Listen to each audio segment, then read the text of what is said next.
আসসালামু আলাইকুম everyone, welcome to my channel. আজ আরও একটি নতুন ব্লগ নিয়ে হাজির হয়েছি। এই দেখুন বন্ধুরা, মুরগির কত সুন্দর ছোট্ট ছোট্ট বাচ্চা ফুটেছে।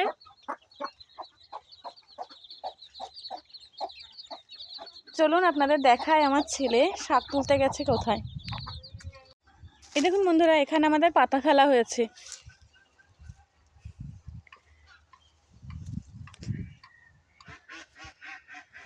এই পাতায় বড় হলে তখন রোয়া হবে আর সেখান থেকে ধান তৈরি হবে।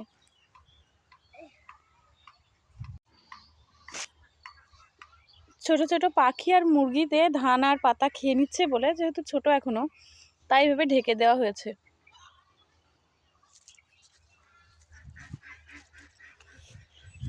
আর এপাশে দেখুন আমাদের ঘিকাঞ্চন শাক লাগানো, তাই আমার ছেলে তুলতে এসছে। আব্বু কতগুলা তুলেছো? আব্বু কতগুলা শাক তুলেছো দেখাও। অনেকটা শাক তুলিস। তাই? এগুলো কি শাক? ঘিকাঞ্চন শাক।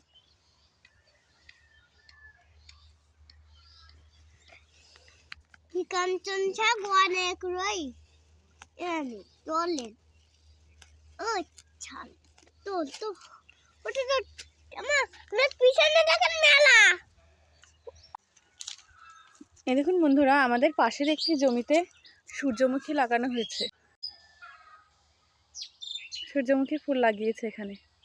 এই সূর্যমুখী ফুল বড় হলে আপনাদের ভিডিও করে দেখাবো। এটা কিন্তু আমাদের না, এটা আমাদের বাড়ির পাশে অন্য একজনের জমি। এই দেখুন বন্ধুরা, আমার ছেলে এখনো শাক তুলছে। আর এই ঘিকাঞ্চন শাক ক্ষেতের মধ্যেই দেখুন কত সুন্দর ভেতো শাক হয়েছে। ভাইতো শাক রয়ে, তারপরে সরিষা। সরিষাও আছে? এনে এসব শস্য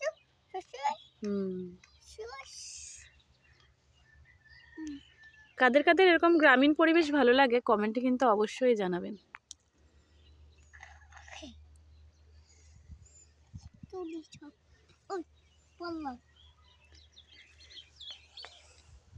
এরকম আরো সুন্দর সুন্দর গ্রামীণ পরিবেশের ভিডিও দেখতে আমাদের চ্যানেলটি সাবস্ক্রাইব করবেন। জি,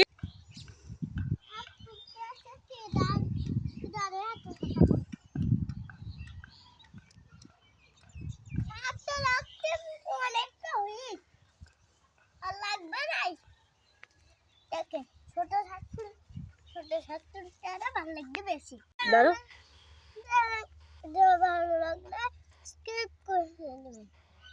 স্কিপ করবেন। বন্ধুরা শাক এই যে